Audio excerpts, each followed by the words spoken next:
morning, and thank you for joining us. In a speech at the Pro-Israel American Public Affairs Committee's annual policy conference, known as AIPAC, Israeli Prime Minister Netanyahu had a message for Palestinian President Mahmoud Abbas. Recognize the Jewish state, no excuses, no delays, it's time, he said. It's a stage usually used by Israeli prime ministers to lay their agenda in front of the international community, and Netanyahu did not hold back yesterday on what he expected the peace process to look like. To decipher the speech and its meaning, we are joined in studio by Channel 2 Senior Foreign Affairs Editor, Arad Nir. Arad, good morning to you. Good morning. But before we delve into this, let's first take a look at some main points in Netanyahu's speech, who pressed firstly on the issue of Iran. My friends, I believe that letting Iran enrich uranium would open up the floodgates. It really would open up a Pandora's box of nuclear proliferation in the Middle East and around the world. That must not happen, and we will make sure it does not happen. So those ICBMs that they're building, they're not intended for us. You remember that beer commercial? This bud's for you? Well, when you see Iran building ICBMs, just remember, America, that Scud's for you. Iran is always the main point for Netanyahu, but one of the main points of the speech was to deliver a message to Palestinians regarding the peace process. This is what he had to say. President Abbas recognized the Jewish state, and in doing so, you would be telling your people, the Palestinians, that while we might have a territorial dispute, the right of the Jewish people to a state of their own is beyond dispute.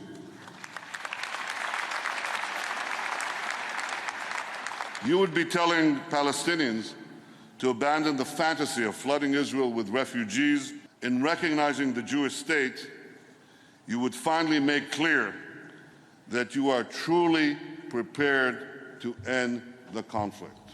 So recognize the Jewish state. No excuses. We're first joined from Washington, D.C., also by I-24 News contributor Jonathan Cates. Jonathan, good morning to you.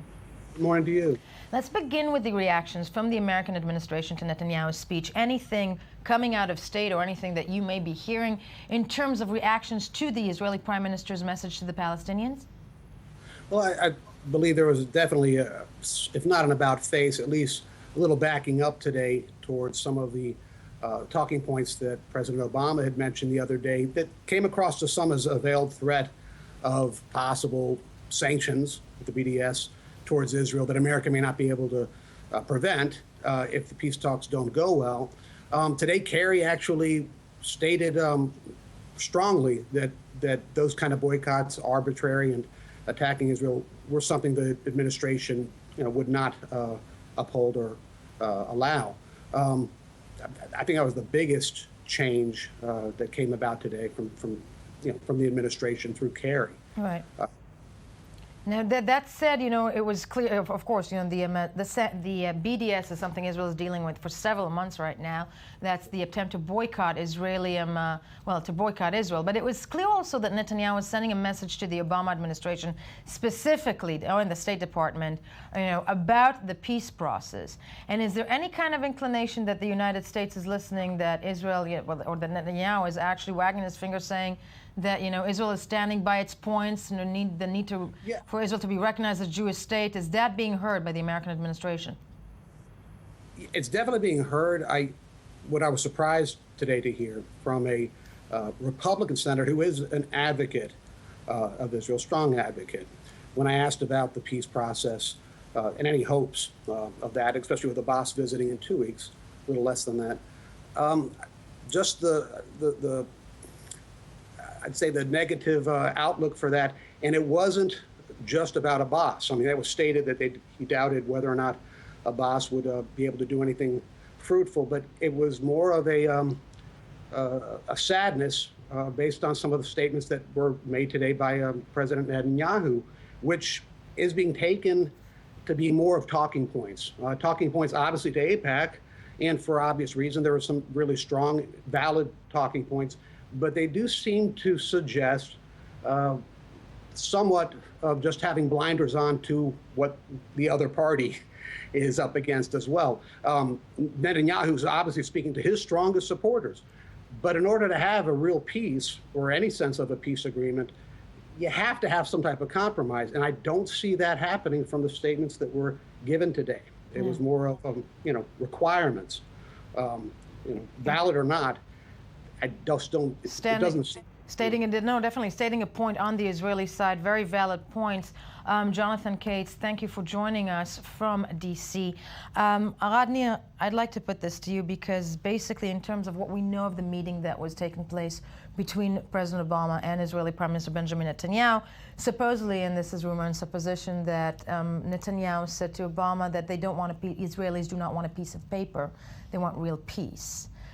And that's leading towards the fact that I think there's the conclusion that the Americans are going to lay down a piece of paper for the Israelis to follow and the Palestinians to follow up through. Is that something that can even happen now, a month before the deadline? Well, the deadline will be postponed. There's no doubt about it. And regarding the speech, let me put it this way. I listened to it carefully yesterday. I expected a beginning of a wonderful new friendship, and unfortunately we ended up with, frankly, my dear, I don't give a damn. Now let me explain this. Netanyahu drew a line, a new line yesterday, and now it's the moral line, the moral divide. So regarding this moral divide, regarding Iran, Netanyahu is not willing to give even to compromise even on an iota, in his own words. And regarding the Palestinians, this is the other line. He actually adopted the new smiling diplomacy or the charm attack of the Iranians regarding the Palestinian issue. Some people heard new initiatives there or a different tone. I even read some comparison to Peres's ideas and visions. I didn't see it there. Yeah. There is a plan. When Netanyahu was drawing yesterday how wonderful it could be for Israel if there will be a peace with the Palestinians regarding the relationship with the Arab world. There is a plan on the table. There's the Arab Initiative, and Netanyahu has only to accept it. Netanyahu has to accept the fact or the demand to start the negotiations on the basis of the 67 borders, and he did not do it yesterday. And one more remark, with your permission, Yael. We are now in the era of pretexts. Kerry was blaming the Russians for pretexts, and Netanyahu is blaming the Palestinians for pretext. So Netanyahu put a pretext yesterday when he was calling Abbas to recognize Israel as the Jewish state of Israel. This is a pretext. As much as the Palestinians' adherence to the rebuilding or continuous building in the settlements, this is also a pretext. And why is this a pretext? And I have to say this, and I'll conclude. The Israelis have proved before that settlements is not an obstacle for peace. Israel withdrew and Israel has proven that it can dismantle, that it is able and it's willing to dismantle. That's it. So if there will be a peace of a real peace agreement, substantial peace, then Israel, then I'm sure that the settlements, the buildings of the settlements will not be the obstacle. And that's something that, I think you and I as Israelis can understand because we've seen that happen. That said, it seems that, Netanyahu has put this obstacle of a Jewish state or the recognition of a Jewish state pretext of on the table. But before we touch on that, because I think the Palestinian issue, and you said to us yesterday, this is a stage exactly where Israeli prime ministers, state their agenda. He was pushing very much on Iran, and that seems to be the modus operandi for the Israeli prime minister for several years. Yep. Is anybody in the United States listening? Because basically it seems like the Iranian so-called New Dawn is progressing. If they would have listened, they wouldn't have progressing on this agenda. And we see that Netanyahu is shouting, and Netanyahu is yelling, and Netanyahu is telling the whole world his own truth. And I believe he believes in it, but nonetheless, the world is carrying on with this, as you call this, Iranian dawn. Right. And then, when it comes to Iran, which seems to be the line that if we still have Jonathan Cates on the line with us. Yes. Jonathan, in terms of Iran, basically, that's something that I think it's no secret that the Israeli Prime Minister is using over and over and over again. I mean, is this some sort of a new opportunity for him now? What's happening to American foreign policy around the world? Case in point, Russia, Ukraine. Is that something that you think is being heard this time in the State Department? Was there any reaction from the American side to all this, talk of the Israeli Prime Minister about Iran? Absolutely. I mean, you've had recently Chuck Schumer, Senator of New York, actually state a call for sanctions, where they were backing off, the Democratic Party in particular, to give the negotiations more of a chance, and they've been given those kind of standing orders. So you've had Schumer openly, express the need for sanctions today, in this past few days. But at the same time, I think it actually a bigger issue, still going back to the peace process, which is a bigger thing to overcome. What would be a bigger blow to the extremists of Iran and to the extremists everywhere? Because you're always going to have people that are anti-Israel and anti-Semitic. What would be a bigger blow to them than to have any type of peace accord or a real pathway to that than having that right now? I mean, I just think back to September 17th, 78. Egypt was not an ally, obviously, of Israel. The conditions were not exactly favorable or even grand.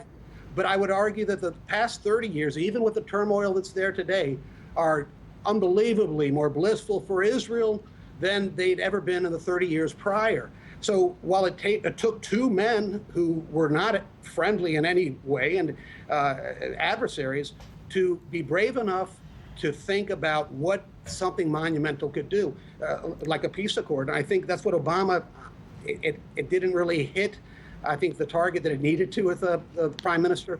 But I really think that's something that's being overlooked right now. No, and on all sides, and I think that's a very valid point. But if it takes, Rodney, if it takes two enemies to basically make peace, and that we all know in the Middle East, you said that you looked over Netanyahu's speech very carefully. Mm-hmm. And is he the man, now that he's come to the United States, this is, as we say, like the last stretch before this deadline, which you say will most likely, and I agree, will most likely be postponed. Is he the man that, is capable to bring about this type of peace this time around? Because it seems like this is the American administration is still trying to push it very hard. That's the $1 million question. See, I'm sure that Netanyahu in his head understands that this is the time to solve this issue and to come to the end point. But in his heart, he's not mature for that. He was brought up on a totally different narrative, Mr. Netanyahu. And unlike Tzipi Livni, who has the very same background and made the turn, he is not ripe yet for the turn. Since I don't see any other Israeli leader in the horizon, maybe he will mature in time. I don't know. But I do hope that once he matures, there'll be a partner on the other side, because I agree with the American attitude that states that Abbas is probably the most moderate Palestinian leader that we can deal with. And as a foreign affairs, you were senior foreign affairs editor, looking at what's happening in the Middle East. The Americans, over the course of the last several months, including Kerry, have said that this is the last window of opportunity. That this is it. Do this now, or it's not going to happen. I mean, do we think there's some sort of a veiled threat from the United States to Israel, or is this all, as you said, pretext and kowtowing? And well, we've heard this before. 16 years ago, Netanyahu, in his previous capacity as prime minister, went to meet President Clinton on the same agenda, and Clinton was busy with his Monica Lewinsky's affair. So now people were looking at we're comparing this affair to the Ukrainian affair. Well, there are many many differences there, but I can't see an American president be it Barack Hussein Obama or any other American president, imposing any sanctions on Israel, because there will be consequences. An American president and Barack Obama, President Obama, can make Netanyahu agree to whatever agreement he wants him to agree to. He can still do that, you think? He can do it, because, I mean, all the aircrafts we have come from America. All the bombs we have come from United America. Even this Iron Dome and missile interception systems, American money. they are all being being made with American money. Once they stop it, we cannot Exactly. we They cannot choose live not here to do on it. our own. But if an American president will do this, he will have to bear the consequences when they count the votes in in the Florida. United States, And maybe what it happens- won't be this president, but it will be That. the next Democratic president. right, Nir, and thank you Obama so much. wouldn't want to have this Exactly. responsibility Valid upon points. him. Let's go back to the news. We'll be back shortly.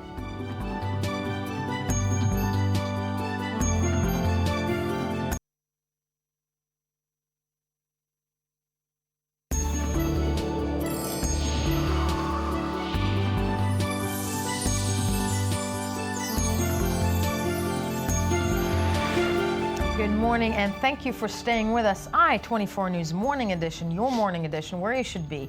Because as you know, this is where we say hello and good morning to our one and only Anthony Grant, who joins me daily to discuss the news you missed while scanning the headlines, and on occasion just makes me happy. There, I said that. Okay. Yeah. Thanks to the good graces of God and Starbucks, I'm here this morning. Starbucks, thanks to you. Yeah. And live a to lot. please. Yeah, well, it's a pleasure to imbibe that coffee.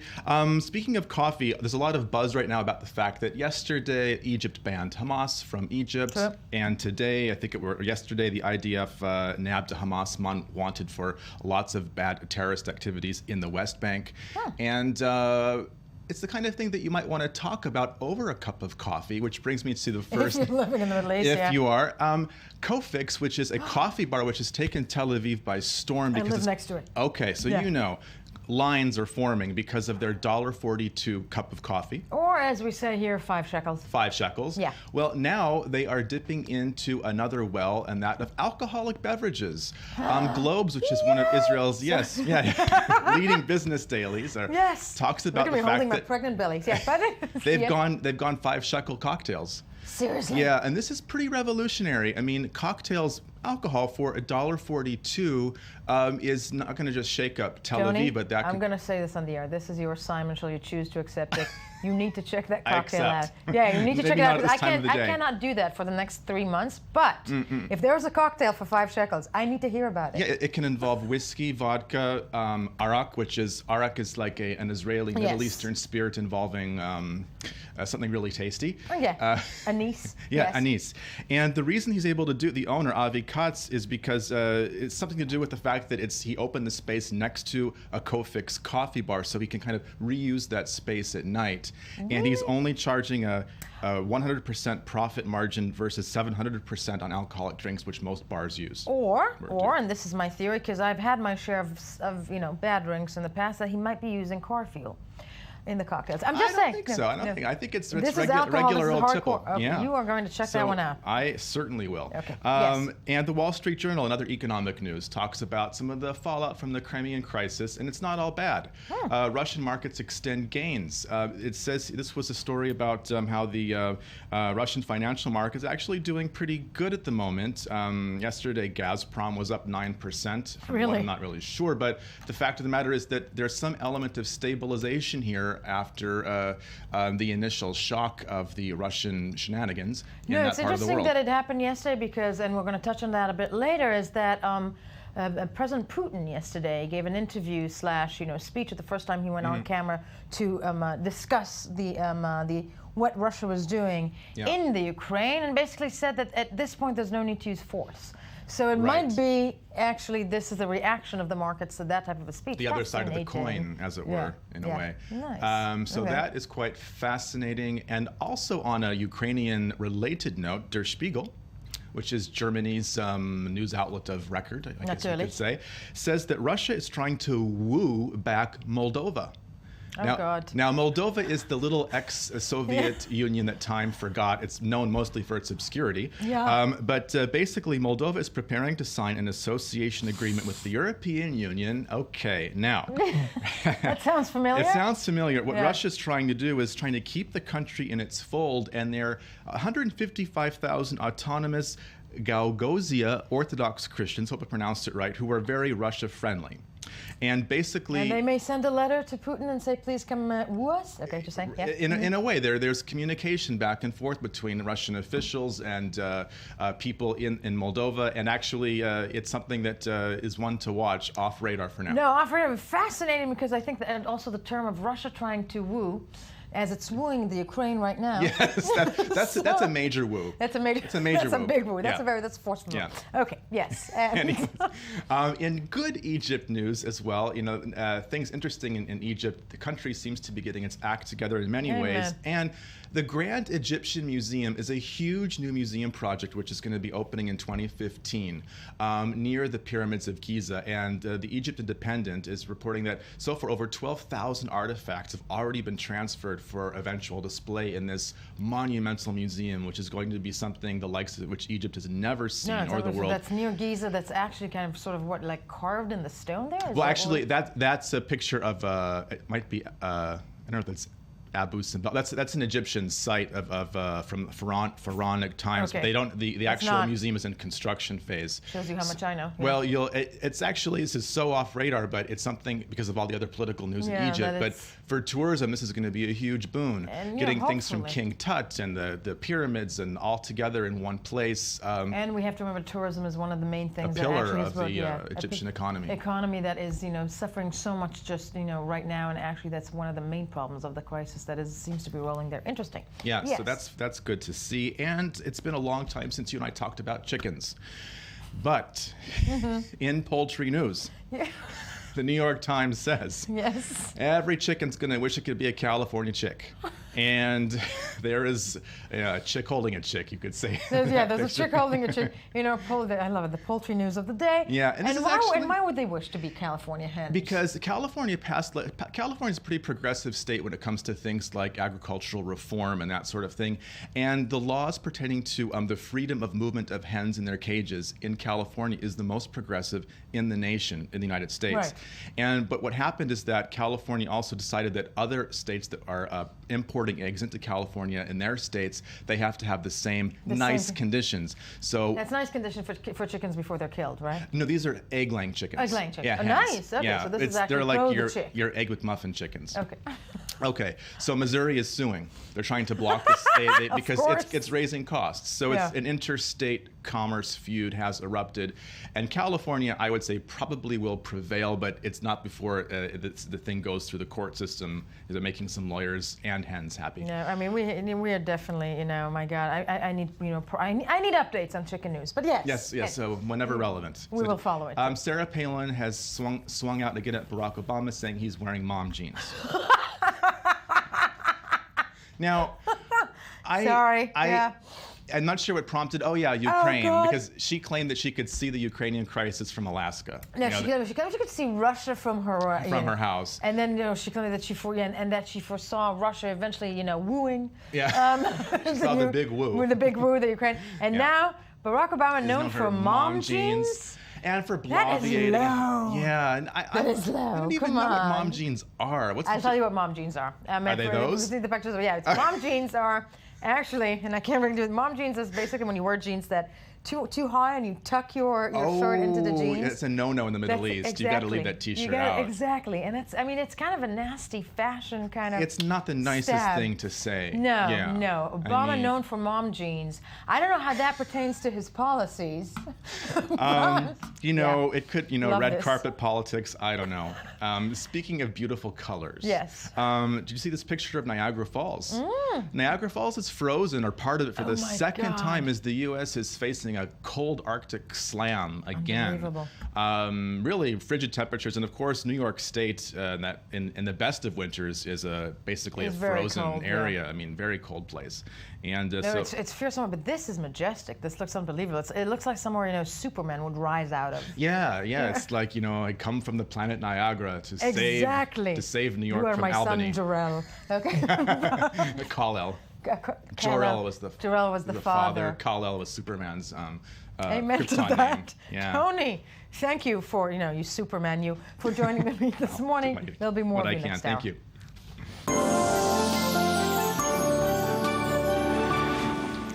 On to our next topic. The U.S. Secretary of State John Kerry has arrived in Kiev and has announced an economic package and technical assistance for the Ukraine in a show of support for its new government amid escalating tensions with Russia.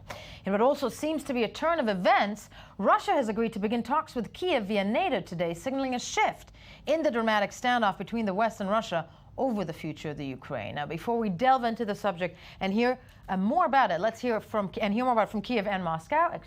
Let's take a look at the next report. The definition of war is being challenged once again today in Ukraine. As Russian forces continue their activities in the Crimean Peninsula, Russian President Vladimir Putin insists that his country did not invade Ukraine, and he still sees the East European country as one of his closest allies. What can be a reason to use the armed forces? This is, of course, the last resort. Simply the last resort. In his first public appearance since the crisis began, Putin claimed that as far as he is concerned, all options are on the table. He also called the Ukrainian transition of power a coup and said he is in touch with ousted Ukrainian President Viktor Yanukovych. I've already said this, and I want to repeat that the legitimate president, in purely legal terms, is of course Yanukovych. In spite of the continuing provocations in the Crimean Peninsula, it seems that Putin and his administration took a step back. Today, the Russian troops that were spread across the Ukrainian border were sent back home from the large military drill that took place over the last few days. However, Ukrainian officials are convinced that the Russian invasion, so far without any casualties, is a declaration of war. We believe this is a war against Ukraine and the Ukrainian people. It cannot be called any other way. U.S. Secretary of State John Kerry arrived today to Kiev to try to ease the fire in the region. The United States will stand by the Ukrainian people as they build the strong, sovereign, and democratic country that they deserve, and that their countrymen and women just so recently gave their lives in extraordinarily courageous acts. Kerry offered a loan of $1 billion to Ukraine, but as days go by, the Russians are maintaining their activities in the peninsula, and the fog of war is not clearing. We're joined from Moscow by Moscow Times journalist Gabrielle Tetrault-Farber, and from Kiev by journalist Lucien Kim. Good morning to both of you. Lucien, I'd like to start with you. Good morning. Can you hear me? Sure. Okay. In terms of the U.S. Secretary of State John Kerry visit, reactions in Kiev this morning on the ground to first the pledge of $1 billion to the Ukraine. How is that going over? Well, of course, every dollar is welcome. Ukraine, sometimes it gets lost in the headlines because, especially recently with the Russian intervention, but Ukraine is on the brink of economic collapse. And yesterday, Gazprom also announced that it would be stopping some discounts for Russian gas. Right. So really, any aid at all is very welcome at this point. And it's also a show of support that actually, is trying to steer how the United States is standing behind the Ukraine, or some part of the Ukraine. And in terms of that, Gabrielle Tetrault-Farber, journalist from Moscow Times in Moscow. Question to you: when the President Putin yesterday basically said that there is no need for the use of force right now, do we believe that this is coming because of that show of support by Secretary Kerry to the Ukraine? I think President Vladimir Putin realized that this has gone a little far. I don't think he's reacting to the West's threats and the West's initiative and its help to Ukraine. But I think Putin realized that we've come to a point there's a possibility of no return if military force is used here. So toning down the rhetoric at this point is just a safety net for Putin right now. No, that's interesting that you're saying that. I'd like to just stay with that for a second, because he did also yesterday actually say that, he was talking about the sanctions, that there will be a reciprocal harm, and you believe that, when you say that he realized he reached the point of no return, what do you think then he thinks are the dangers if this proceeds? Well, military intervention, Putin, as you said, mentioned it was a measure of last resort. Right. The troops are already there, so some people would argue that the last resort has already been reached. To the extent that to have an actual military strike, Putin knows that there would be trouble, and he's firmly aware of that. And I think he's realized that his objective here, I don't think is necessarily to take back the Crimea, but just to exert force, to show that Russia is strong, to show that Russia controls, to large extent, political outcomes in the former Soviet republics. But Putin, with his policies towards the Crimea right now, is ensuring that Ukraine will have difficulty recovering from this and following the path that pro-European forces within the country want. So he's accomplishing his mission, is to destabilize the region and keep it in a stranglehold. Yeah, fascinating in that respect. And Lucien, real quickly to you, when it comes to, destabilizing the Ukraine, as you said, is it, the pledge from Kerry, is that enough? Is, that billion, is that enough, or is the Ukraine actually heading towards complete financial collapse? Well, Ukrainians have good reason to be a bit skeptical. During the protests that lasted for more than 3 months and ended with President Yanukovych fleeing the country, there were a lot of declarations of moral support coming from the West. But what Ukraine really needs is financial assistance, and I think that was always Putin's trump card. He was always ready to put not $1 billion, but $15 billion on the table. And the Europeans, who have their own problems, were always much more reluctant to do that. Lucien, thank you so much, and Gabrielle, to you as well, for shedding light on that. When we get back, in South Africa, the high-profile case of Oscar Pistorius, the world-renowned athlete accused of killing his girlfriend, is heating up. We'll tell you all about it. First, though, let's hear some more of the morning headlines.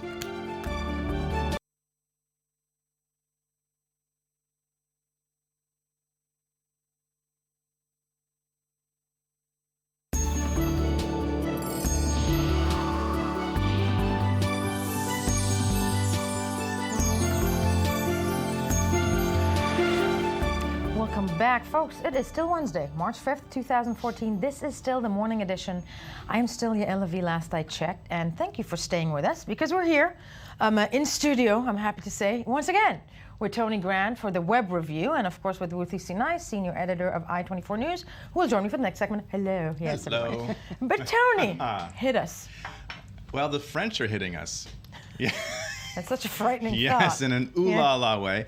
Some French firefighters have set YouTube ablaze, doing things that only the French can do in their inimitable French way. I just had a flash of French firefighters in my head. Yes. Well, they did a little video, a little roughhousing there in the caserne, which is the French word for like a firehouse, and they did some lip syncing to that old Carly Rae Jepsen song. Which one? Call Me Maybe. I think I just got her name wrong. Wait, let's take a look. We can take a look at this. I think so. I don't know. So they tell me. France let's take a look. Okay. Come on.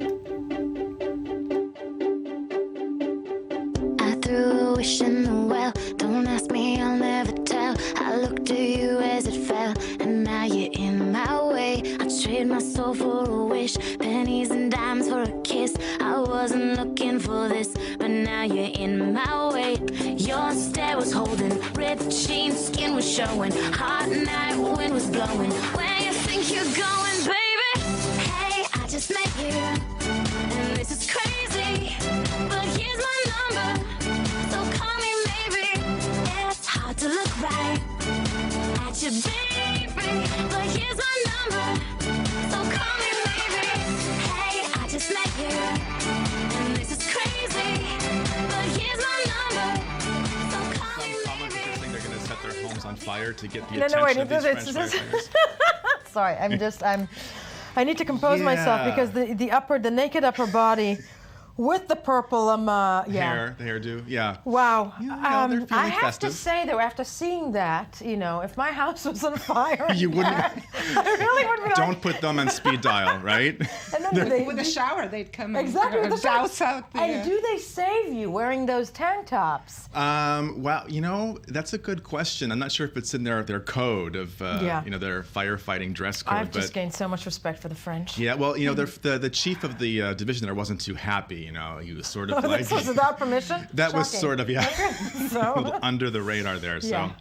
anyway. Tony, fabulous stuff. Well, what Facebook is going to be doing soon could also be setting YouTube ablaze, but in a different way. They want to do their own drones. No. Yes. No. Yes. Facebook, according to TechCrunch and Mashable, is eyeing a purchase of Titan Aerospace, which is a maker of unmanned drones. The deal has not gone through yet, but it might go through soon, and that means that Titan could begin delivering 11,000 unmanned drones to deliver internet access in Africa and other internet-poor areas. So, fabulous. Sort of. No, I mean, it's terrifying to me. Sorry, maybe terrifying is a too strong a word. The intention is fabulous. The intention is fabulous. Yeah. When we're thinking Amazon and Facebook, and clearly, remember when the internet was created, so, like a civil arena, and now it's created by these massive corporations who have drones. Right, and what about birds? I'm sorry, but all these drones, birds might want to fly freely too in the world. No, and you think, people... Birds have Wi-Fi. Birds have, their birds are the original Wi-Fi. But that is true, but I'm thinking, the drones and the thing that they symbolize for people in certain parts of the world. And then, you'll see a drone, I don't know, is it my package or is it going to kill me? Will be the question. Yeah, and it's it's fascinating and frightening, I think, at the same time, but let's see what happens. No, you're on a roll. Hit me again. So, well, let's see. It's back, the big thing in Hollywood, of course, is the reverberations of the Oscars and all that. You can't stop talking about it. Yeah. So one thing that... You're so lucky. And the wardrobe situation, such as Reese's pieces. Reese Witherspoon was seen flashing some side boob. Wow. Yes. And the mother of three. Yeah. And has she stepped outside of her comfort zone, wags are wondering, because this is Sweet Home Alabama Reese. She did have a DUI the other few months ago, so she had some drunk driving incident. She apologized. She came clean, but now she's flaunting it. Yeah, I'm saying, first of all, that doesn't look very comfortable. I was once confused for Reese Witherspoon. I'm serious. I'm just tapping myself on the shoulder here. Infinitely better, especially in green. Exactly. That was the flat I was looking for. But that doesn't look comfortable. That really doesn't. It looks a little awkward, yeah, and she looks a little awkward in that. Anyway, speaking of, Liza, could do an hour on her. The best Oscar party award goes to Madonna. People there's the Vanity Fair, which is the very famous the after party. Yeah. After party, which is of course famous, but actually Madonna upstaged Vanity Fair because people only got the address via text message of her private party at her Hollywood mansion. And guess who was there? Sean Penn, her ex, who was cuddling up to Charlize Theron. I guess Madonna, was pretty open-minded about it. She didn't mind, apparently. She was too busy dancing with Miley Cyrus. Miley Cyrus was at the party. John Travolta, Matthew McConaughey, Meryl Streep. Meryl Streep was at the party? Apparently, she's quite the party animal, actually. She was getting down and jiggy with it during the ceremony. I think she was sort of shimmying down. There was that, and if you ever want to be entertained, go to YouTube, look up the old Golden Globes award ceremonies from years ago, because they used to be more sort of boozy affairs. I know. And a lot of fun. Back in the day, exactly. Well, actually, now that you can get $1.42 whiskey in Tel Aviv, maybe those boozy days will be back. Yeah, we are where it's happening, folks. This is Bar Central. Hello. The classy magazine. Upscale magazine from the United gossip from the United Kingdom. Please do. Guy Ritchie, because we talked about Madonna just 30 seconds ago. Another ex. Guy Ritchie. Did you know that he's on his wife? His fiance is on her third child. With Jackie Ainsley, who I didn't know was they were together. And the first two by him now. Well, yes. Really? Right. He also has, of course, Rocco, the son with Madonna. And the adopted David Bonda. And I think, he's an interesting guy. He makes very mainstream movies without much aesthetic merit, I think it's safe to say. I love Sherlock Holmes. Come on, Dad. It's good if you're 12. But wait a minute, this is his third child or her third child? Their third child. Their third child. Yeah. And the thing is, It's More the whole power trend to of her. the powerful male siring. They just keep siring, and I'm with you on that. You know, No, really, I mean, really. do your Me siring and my pregnant self. with one beautiful woman, and keep it under control, fellas. I mean, I don't know. No, yes. Personally, Stop sowing and reaping. exactly. And personally, I have to yeah. say, I really think that. Well, I can't. Focus on the masterpiece at hand without always, constructing the next canvas. Exactly. That's what I think. I mean, And at the end of the day, until you carry it yourself, and give birth, Okay. bingo, really yeah. put it in. Do they in know check. what they're putting people through here? No, they don't. I don't think no, they do. I don't think they Don't do. don't get me and my hormonal self started. Oh my God. Yes. Well, speaking of hormones. Okay, yes. Speaking German of hormones. women with hormones. That's Okay. me. Yes. Have you seen the erotic market women of Munich? No, I have not. Missed it. They were doing that. Yeah. I know that's yeah. Yeah, this was reported in Abendzeitung. Abendzeitung. In Munich. They have this market street festival in Munich, which apparently is as famous in Munich as Oktoberfest is sort of internationally. Yeah. Shrove Tuesday. Mhm, It's yeah, like yeah, it's- Mardi Gras, yeah, sort exactly. of. Yeah. So in It's a the Catholic thing. and it's cold out, but doesn't Yeah. stop them from having fun, and they're kind of an That inspiration does to look us all. like a little bit of the Willkommen, Bienvenue, Bienvenue, welcome. Cabaret. Yeah, Cabaret. right. Yes, this is the. Oh my God. Goodbye, Liza. Hello, us. Tony, I don't know how we can top this, but Ruthie Sinai is going to cry. Okay. Thank you. Thank you. Okay. Wow. And on to our next topic. Defense lawyers of South African athlete Oscar Pistorius have resumed questioning a neighbor who told a court in Pretoria that he heard a woman's terrible scream on the 14th of February 2013. Pistorius has pleaded not guilty at the start of his trial for the murder of his girlfriend Riva Steenkamp.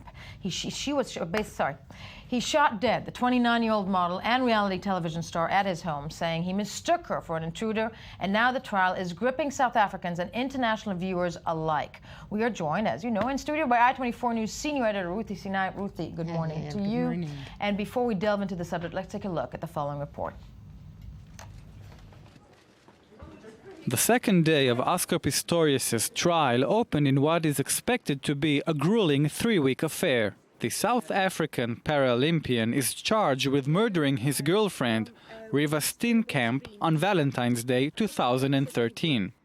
On Tuesday, Michelle Berger, a second key witness, took the stand, claiming she heard, quote, blood-curdling screams and gunshots, allegedly fired by Pistorius. The athlete's defense lawyer was quick to react to her version. His antics then led the prosecutor to blame him for badgering a witness. The only thing I can now sit and ask is, was it a mockery? I don't know. Yes. I'm not Mr. Pistorius, I do not know. I cannot answer on behalf of him. You've I don't answered. know. I'm very happy with your answer because that's what I'm going to argue. You will even call it a mockery other than to make an obvious concession. That's what I put here. You will even go so far, ma'am, to call it a mockery with no facts, just not to make a single concession that can help that man. That's your evidence. This witness is now badgered and saying, you called it a mockery. She was asked for an opinion. She gave an opinion. If the counsel doesn't like the opinion, he should carry on, madam. The gold medalist already pleaded not guilty to the charges, but is facing a jail sentence of 25 years if eventually found guilty. This is the first time in South Africa that a trial is televised live on TV. Regardless of the outcome, the media circus surrounding Pistorius will not vanish anytime soon. Also joined by the Star senior reporter Omfi Mupki from South Africa, Johannesburg. Good morning, Omfi. Quickly to you, what is expected today in this trial? Good morning. Good morning. Hello. Yes, what is expected in the trial today? What's going to be happening today? Yes. The state has so far called 3 witnesses, and the third witness is currently being cross-examined. Okay. So that's what we're going to be starting with today. And in terms of the reactions in South Africa, in Johannesburg, to this trial, I'm sure everybody is listening and waiting for the outcome, correct? I can't hear clearly. No. And we seem to be having a bad line, but thank you for joining us. Apologies for that bad line connection. But Ruthie Sinai, I24 News senior editor. First of all, why is this gripping us so much? I'm going to start with that because this is something I've been reading about over the course of last year. Mm-hmm. Well, it's a fallen hero kind of story. I mean, here is this man who, against all odds, has managed to, sprint his way to Olympic stardom.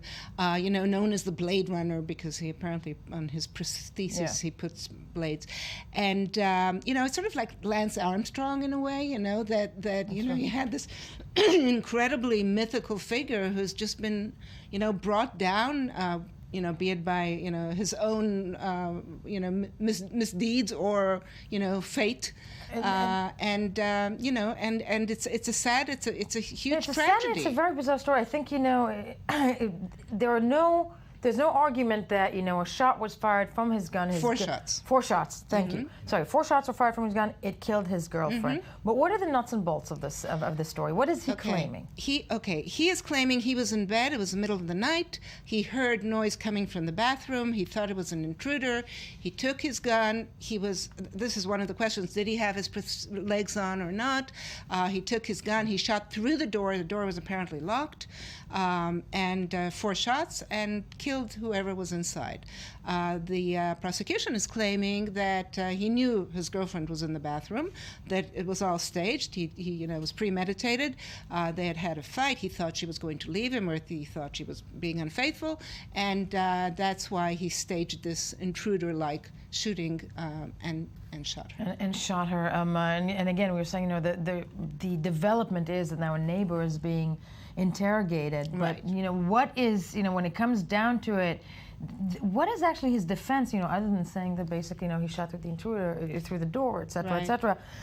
Where do we think that this is gripping Johannesburg in South Africa very much? Well, one of the reasons I'm sorry, I should have mentioned this before, is that it's televised, and this is the first time that a trial is being televised in South Africa. And one of the reasons this is happening, it's fairly unusual in most countries, one of the reasons it's happening is that the just as much as Pistorius is on trial here, the judicial system in South Africa is on trial. Because the perception in South Africa has been, for many years, despite, the apartheid regime being defeated, that the rich, get fair trials and the poor don't. And so this is an attempt, to show the people of South Africa that this is an impartial judiciary. And if you've seen the judge, she's a very impressive lady. They don't have a jury system, so she's the one who's going to decide. It's gonna be her. And she's very calm and very measured, but also she seems to be tough and knows what she's doing. She's asking the right questions and so on. And this is the image of the judiciary that the powers that be want the people to see. Very reminiscent to me in many ways. I have to say, Sally, all the time we have, because we can discuss this further, is the O.J. Simpson trial. Exactly. Yes. Yeah. But thank you for joining us, Thank you. Ruthie Sinai, senior I24 News editor. When we get back, we are going to take you back to 1959 when the first Barbie doll went on display at the American Toy Fair in New York City and caused so many thin blondes to be even thinner. So we'll tell you about that. Before that, let's hear some more of the morning news.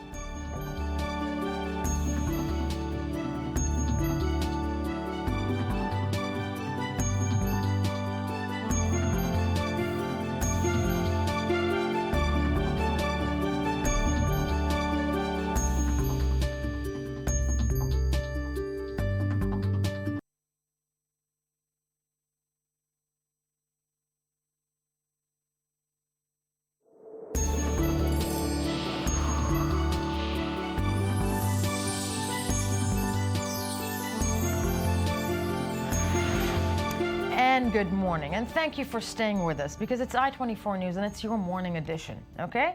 And then on occasion once a week, we are joined in studio by the Sport Magazine host, Jonathan Regev. An occasion, but what an occasion. Come on, what an occasion. I know. I should have done a lot more pomp and circumstance, shouldn't I? Yeah. Jonathan Regev, people. Okay, and you're here with all the Super Bowl conclusions? Super Bowl conclusions, am I? I don't know, doesn't look like it. Sorry, that's a complete mistake in the prompter. It's Super Bowl or something. Yeah, look at that. Wasn't that like umpteen ages ago? Yes, what are you here with? Yeah, the Seattle Seahawks won it, by the way, but never mind. Yes. Everybody told us, us sports fans when we were young, if you make a lot of effort, if you try, if you exercise, you'll make it. I have another secret. Why don't you grow an athlete for a parent? If you do, your chances are better, apparently. Really? Because it has become quite a trend, or very, very popular for athletes' kids. If you have an athlete, a mother or a father, then you're quite an athlete yourself. We're going to develop that in a little while. But first, let's see the report about the families and the genes running down that can help you become a successful athlete. Okay, let's take a look. Genetics often play a major part in sporting talent. One example is the 19-year-old football talent Enzo Zidane, who is following in his father's footsteps. The young Zidane has been summoned to France's national under-21 team, and perhaps this may be the beginning of a promising career. Many of them will make great careers. We might have to wait a bit, but it's true that this generation is very promising. Like his father, Enzo is right-handed, plays at the playmaker position, and wears the number 10 jersey. In sports, there are many sons of. The level of talent may vary, but the passion is often passed from generation to generation. In the Djorkaeff family, Jean preceded his son Yuri in the French national football team. The same goes for Italy, where the Maldini dynasty reigns in football. Cesare and his son Paolo have won the Champions League for AC Milan within a 40-year gap. Cesare even trained Paolo in the Italian national team from 1996 to 1998. Finally, there's a third Maldini, the grandson Christian. One of the most interesting sports tribes is the Noah family. The grandfather Zachary was a football player, Yannick the father was a famous tennis player, and now the grandson Joachim is an NBA All-Star. Some football players encourage their children to follow their way from a very young age.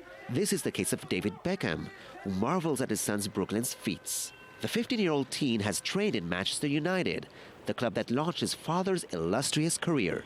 Sometimes, talent can affect all siblings. This is the case of the 3 Dufour-Lapointe sisters from Canada. The sisters competed at the Sochi Winter Olympics in the ski jumping category, and 2 of them even stood on the podium. I'm so proud of my 3 daughters. The determination they had been showing us, it's totally amazing and it's incredible. However, it's not always easy to bear a famous family name. While Enzo Zidane prefers to play under his mother's surname Fernandez, a football fan decided to adopt Michel Platini's family name and even opened a museum dedicated to the legendary player. I started the museum in 1997. It was my dream because I was a fan of Platini from a very young age. People used to call me Gold Platini. For this reason, I got the idea. I researched it, and I decided in the future I will be a collector of things for this man. Michel Platini is the best player of all times. Even though Michel Platini's son Laurent preferred to become a lawyer instead of a footballer, one thing can be sure: the apple doesn't fall far from the tree, and sports legacies will continue one way or another. Jonathan Regev, I have to say, to me, this is actually a terrifying notion. I mean, who would want to follow in the steps, of their parents? No.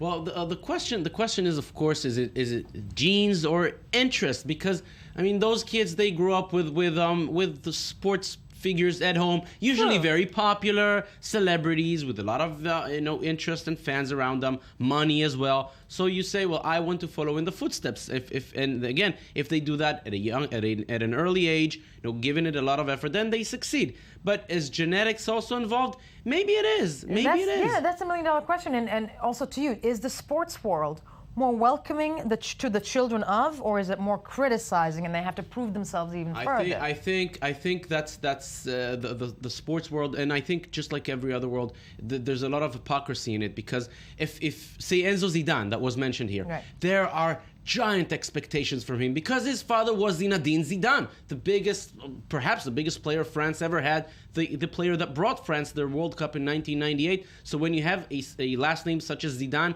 there are great expectations. If you live up to those expectations, you're gonna be the biggest star ever. Of course, Zidane, son of Zidane, beautiful. But then if you don't, you're gonna be criticized much, much more than any other player who is not very successful, because the comparison to the parent is always there. Exactly. Always there. No, and thinking of the pressure, first of all, what comes to mind is, do they grow up in this environment where it's like, run, son, run? Or, Again, that depends on the parents. A lot of the parents do. I know there are many examples here in Israeli sports where the parents tell, you go, you be the same as me, creating some problems for the kids. That may create problems for the kids because they can't always live up to those expectations. And the comparison, again, is always there. If your father or your mother was a very big sports figure, there are going to be big expectations. If you live up to them, all's going to be wonderful. If you don't, you're in trouble. Exactly. And, as we investigated your past, and you're the son of the Israeli ambassador of Chile in the past. Who said that? Yes. Yeah. That is true. I admit. The question is, why are you here and not in the foreign I office? love to be here at the morning show with Yes. something. Something with me. Of course. No, the background and you and me and the daughter of, there we go. Okay. Am I turning red already? No, valid point. And of course, there's the sports magazine, there's your show that we cannot forget. Do you want to tell me anything that's going to be about it? Yes, the show tonight, the World Cup is 3 months away, and there are many international friendlies being played tonight as a preparation for the World Cup. That is basically the last time the national teams are going to get together before end of May, beginning of June, when they really start their last preparation for the World Cup. Some very interesting games tonight. We'll start with Germany, one of the biggest favorites to win the title. They're big favorites. They face Chile tonight in Frankfurt. A big game. That's a battle between us. Yes. Okay. I support Chile. I do. My father was the ambassador there. Right. Germany's favorite in the World Cup in this game too. Chile has a very good team. They only lost twice within the last 15 games. They beat England 2-0 at Wembley. They tied 2-2 with Spain. World champions, European champions. They beat England? Come on, England ain't that good. Sorry. Anyways. No. I said that, but come on, you got to admit. And then Germany has Özil, don't they? They have Özil, their team is so much different than the one they had 20 years ago. 20 years ago, Germany would be solid, strong defense, never concede any goals, score one last minute goal, win games. Not anymore. A very attractive team right now. Not as winners as they used to be. Very attractive football. That's one game. You mentioned England, didn't you? Yes, I did. Well, they play today at Wembley against Denmark.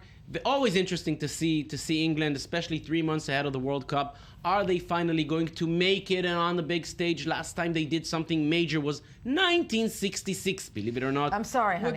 We're gonna lose in the quarterfinals on penalties. It always happens. That's my prediction.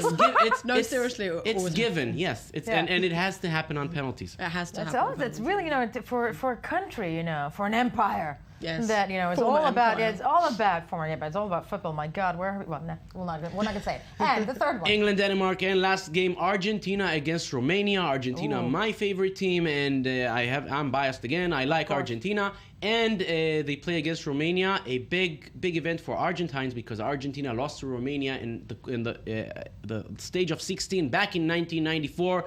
Back then, Maradona had to go out because they found him again taking drugs. Big story back then, so we want our revenge. We need the revenge. I love that, in the sport, it's always about back in 1994. So what if it's a friendly? Of course, statistics and details that no one cares about. That's what the subject is all about. And where's Maradona's son, is what I'm wondering. He has 2 daughters.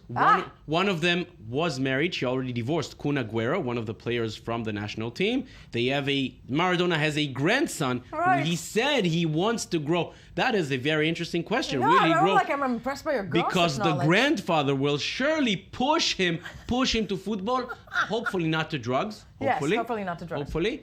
He will push him to football. By far. And if you wanted to know anything and everything about the Maradona family in the soap opera that is their lives, please turn to Jonathan Regev. But also, your show. Do not forget to watch Jonathan Regev's show. 7:40 Israeli time, 6:40 Central European time. Watch us. Yes, as you should, every single day. Because, it's Jonathan Regev. But now, we are moving to Yasmin K of the former British Empire, where the sun has been setting as of late. And what an introduction. I know. But I'm just trying to warm you up. And you're here with one of my favorite segments of the week, no offense, and that would be This Week. Indeed, This Week in History. Exactly. What do we have? Well, we have a nice varied selection this week. Yes. Hopefully not as depressing as some of our previous installments. Have been slightly on the bleak side. Slightly on the bleak side. I mean, there is the odd bleak thing, but I'm going to start with something which has obviously influenced all of our lives. This week in history, Alexander Graham Bell patented the telephone. Oh. Yes, beating a competitor by 2 hours to the patent office. Right. Yeah, there was a right. prolonged legal battle afterwards, which he won. Eventually, I didn't even know this, AT&T was developed from Bell's company. Really? Mm-hmm. Yeah. Yes. Oh, so you can blame him as a for... former, American resident, I have to say I have so many qualms with AT&T. But yes. Okay. Yes. So and from Bell's... that we got to this. Exactly. So Bell's family, his father, grandfather and brother had all been involved with work on speech, and also his mother and his wife were deaf, which actually sparked his interest in communication. And It was, yeah. Yeah, it was also Morse's invention of the telegraph. Sorry, the telegram. The telegraph. Which sparked his interest. He wanted to see if there was actually a way of sending several telegrams at one time, and eventually it evolved into the development of the prototype for the telephone. Yeah, so this was on everything- March the 7th, 1876.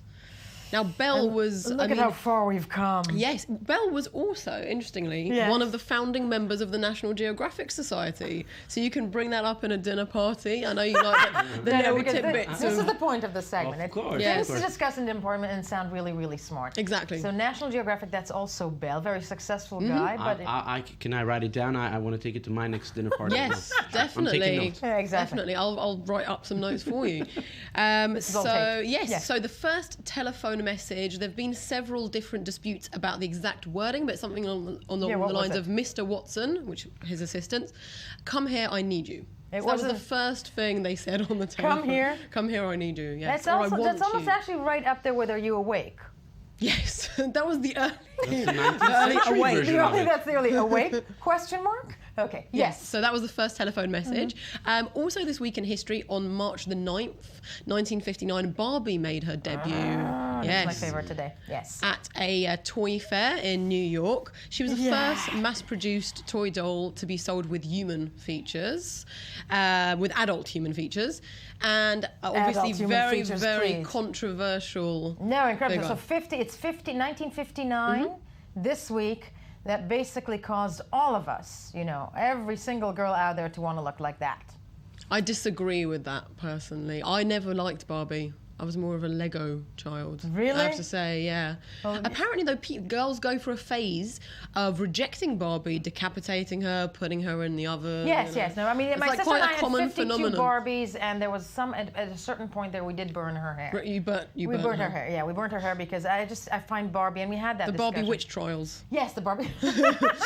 The Barbie witch trials, everything the Barbie represents, the blonde, that waist that you can't really achieve. I mean, Yeah, she'd fall over, wouldn't she, with her tiny little exactly, feet? tiny feet, and there's whole and the private parts, which are so controversial. But we can touch on that forever. Non-existent. Non-existent private parts. Her of and Barbie. Ken would never. Yeah, I think Jonathan Reagan wants to die right procreate. now. Yes, I do. Very interesting conversation. Barbie's Private parts. Yes. Yeah. Okay. That's the name of the segment. segment. That's the Happy that name I of a came new here this segment. Yeah, Barbie, and today in Barbie's private parts. Yes. Well, Barbie has done some good stuff. I mean, at the Such time, as? she was credited with challenging traditional female roles. So there was Barbie astronaut, lots of traditionally male roles that Barbie portrayed. Okay? So that's one of the positive things. But that came a bit later because I didn't. Yeah, didn't that Barbie was a bit start as, later. Barbie. Barbie housewife. Barbie cookies. Exactly. And then, But Barbie then, nurse. I mean, the main thing is people trying to look like Barbie, which there was this documentary recently about a Ukrainian woman who's made it her life's work to look like Barbie, and she's a brevetarian, so she wants to live on air and light. And light, yes. Yes, So I think terrifying. we have a video of her there. Oh my God. It's really That's the terrifying. human Barbie. Yep, that's the human Barbie. What has she done to She her eyes? started a trend What of has she actually done to looking her like eyes? This is so frightening. It's terrifying. It's no. You see, this is what I mean. It started in 1959, and then we have somebody who actually did this to herself physically. Yep. Yeah. Okay. And she says she's had no plastic surgery. so- Right, and my name is Shlomo. Okay, and what else? Okay, so next, also this week in history, on the 3rd of March 1991, Rodney King was beaten by the LAPD. The famous videotape showing him being beaten for 89 seconds, I think. Right. Obviously, him lying motionless on the ground. This was a massive case Massive in case. America. This caused The next massive year, riots. the next year, when an all-white jury acquitted arrested. The 4 policemen who beat him, they sparked the LA riots. It was some of the most destructive looting, I think, in US history. More than 50 people were killed, $1 billion in property damage. No, with that and Barbie, that is all the time that we have. This is all the time for us this morning. So now you know what to talk about in cocktail parties, so please visit us on the web, on our Facebook page, I24 News. Don't forget to join us tomorrow to start your day, as you should be doing every single day. And we're going to leave you now with some French firefighters singing. So have a great day.